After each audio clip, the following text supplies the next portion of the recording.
2023 Outrageous Predictions. Welcome to Mark and Pete.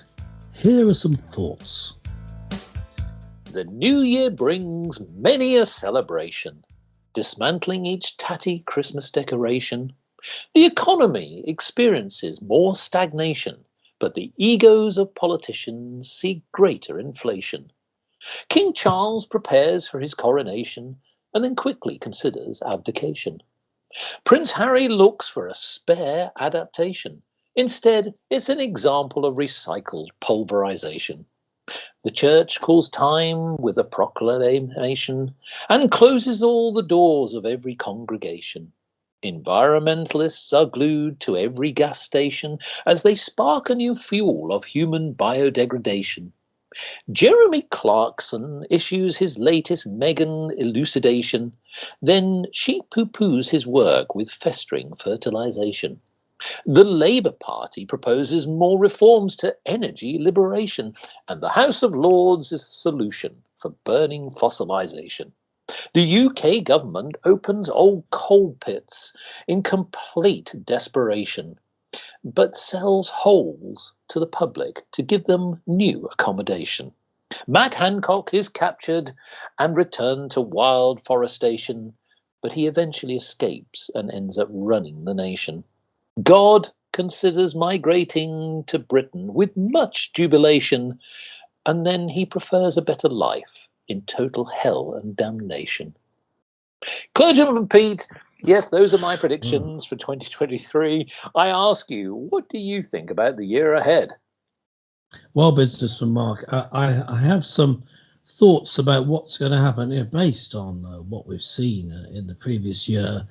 But I guess my main thought is the same but worse. I'm thinking of the conflict in Ukraine. I see the military machinery of Russia grinding out a continuing war and slowly decimating the Ukrainian army. I see the problems with the UK economy not improving, but people gradually coming to terms with the fact that they're slightly poorer and things not really turning around, but the PR machine for the government keeping us thinking that it's going okay. I see the green agenda moving on. I see claims that there's been a record-breaking hot year in 2023, despite the fact that it's already freezing cold, and policies put in place that ruin our energy industry and energy supplies for the foreseeable future. I see, in other words, 2023, a new year, but full of the same problems and getting worse. So on that cheerful thought, back to you, Mark. Well, I must admit, let's roll on 2024. Let's skip 2023 altogether. Yeah. Well, I agree with you. There is one sort of glimmer of hope, and I sort of alluded to it. I mean, the nation will be galvanized, I'm sure, with the fact that we are going to have, of course, the coronation of King Charles. King Charles III, yes, it's, even though he is the king, he still has not been coronated. But I think that this is something that we all look forward to. There's nothing like, yes, a great spectacle, great pageantry, and lots of people wearing crowns. I do think that we love it. Yes, we do. I do it very well. No, King Charles himself has been saying it's going to be a rather dumbed down, pared down. I can't remember. He probably didn't say dumbed down, but slimmed down, I think. Yes. So a version of the coronation. Yes, and I don't think he will abdicate, incidentally. I mean, it would be a great stunt, but I don't. No, but I think the original service was 3 hours. Well, I say original, the last time it was done with me. It might be slightly shorter, and it may have different people there. So you have some normal people. Normal? However you define that. In Britain.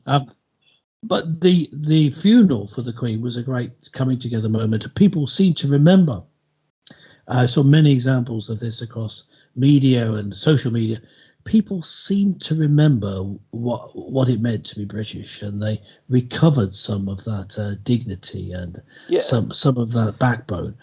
And some of that involves not being told what to do, not being pushed around, and they'd forgotten that during the lockdowns. Yes, there is because they've been scared into it. Are they going to, in the coronation, remember it again? And also remember that we're a Christian nation. Now, well, quite. non-Christians, people of other religions, have no problem with it. I mean, you don't get Muslims saying, "Oh yeah, I expect you to follow Islam." They want us to. Obviously, that's their religion, but they happy with it being. They understand that it's a Christian nation, but your secular liberal people, including many of our politicians, seem to think that we ought to move away from Christianity, which is the system of thought that made our country great in the first place. Maybe this coronation, it being a Christian service, unless King Charles has massive changes to it, that maybe this will remind people again that we are a Christian nation, despite only 47% of people saying that they identify as Christian. There isn't another religion anywhere near close to Christianity. So it of any religion, it's Christian. Well, the other thing, of course, on a slightly different note, I do hope that this time we can at least have some consistency with the same Prime Minister.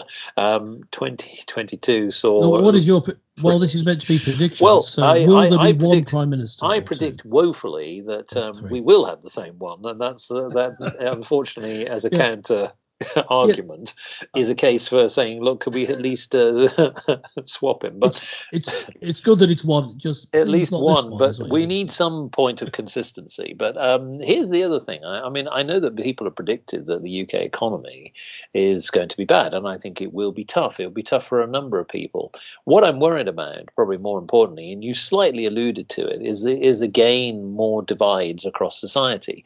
That the poor will get poorer, the rich will get richer. And I think that there will be an element of that. I know that depending on where you live, predictions say that actually, ironically, house prices won't be going down as much as some people had thought. Hence the idea of opening up coal mines and sticking people down there. It would be an option, but I suppose that some people will be warm. I think that the desperation that we see throughout Britain is something that does need to be addressed. But here's the thing. I do think, though, that what you might see, and here's a prediction, is a surge of a new political party. Now, who will that be? That will actually be, because let's face it, the Labour Party isn't exactly the strongest of oppositions that we've seen, despite the worst government almost in history, nearly wrecking our entire economy, being incompetent on every front. So there is an opportunity there, folks. Now, will that be something like a Reform UK Party, a resurgence in some way? Will Nigel Farage maybe even set up something? It's the right time. I think 2023 is the time for a new political party. Will we see it? Don't know. But I think it is something that is definitely needed. Broken Britain is definitely there. Is this the time to start repairing it? Yeah, and I guess...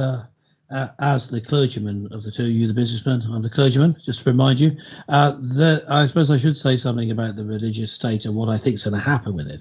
I think there's a strong possibility, this is not the UK specifically, but there's a strong possibility that the Pope will retire. The previous Pope who retired, having just died, passed away, yes, at the end of 2022.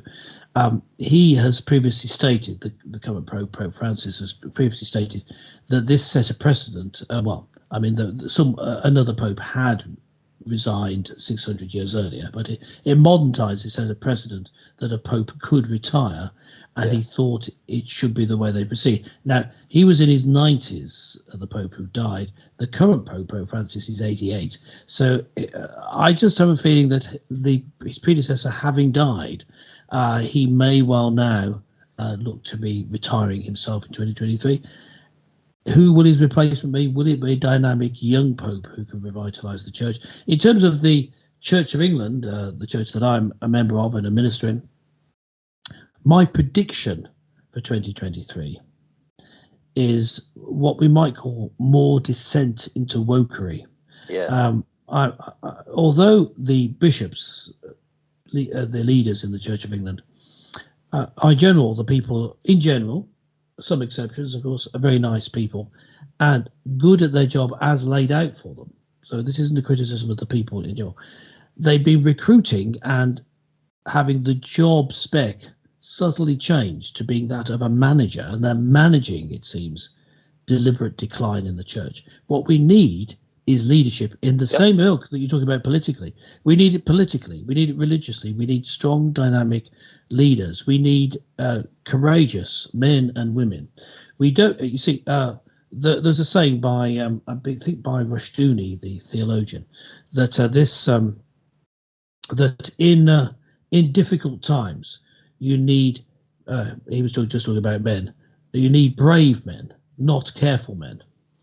The careful men come later and write the biographies of the brave men. That was how he put it, but paraphrasing because I can't remember the exact quote. But that's what we need. We need men and women, I believe, to stand up and be counted. We need some great leaders, and I think if we pray, and that there will be those people coming forward in the church and in politics. But 2023, I see, this is my seeing of it, the biological reproduction mission of cells, in which there's a section called the interphase. Cells reproduce by splitting in two. But before they do that, they're about to split, and nothing happens for a bit.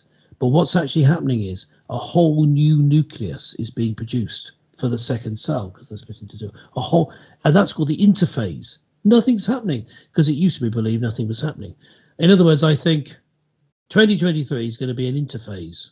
I think there's going to be the same prime minister, the same church leaders, and more broadly, I think things are going to go on the same problems but worse. Well, but so religiously speaking, I was talking about religion. I see there being a building up an opportunity for a great revival, turning of fortunes of Christianity in this country. But I think this year will be 2023, the year we're talking about, is the year of the raising up of new leaders. And 2024, let's fast forward to there, that'll be the good year. Well, I hope so. I mean, it's paving the way. And here's the other thing, just to close out. I mean, on a lighter note, I think entertainment, you mentioned about the wokery. I think we've seen a lot of that in many productions. But here's the thought, who will be the next James Bond? Now, I will know, Clergyman Pahid, that it will not be you, but it could be me. That's a thought. It's a thought. What are you basing that on, that it could be you? In the last James Bond. Hope. Well, the last James Bond, when he took the role, was said to be too short and too ugly, and I think those are adjectives that could be used to describe you. So I mean, maybe maybe you could take on the part. Let us know what you think, gentle listener. Have a great new year. Have a great 2023. And let's look stick for with Mark and Pete. for goodness sake. We'll be commenting through 2023 and then ready for the big celebration when we at last reach 2024. Bye for now.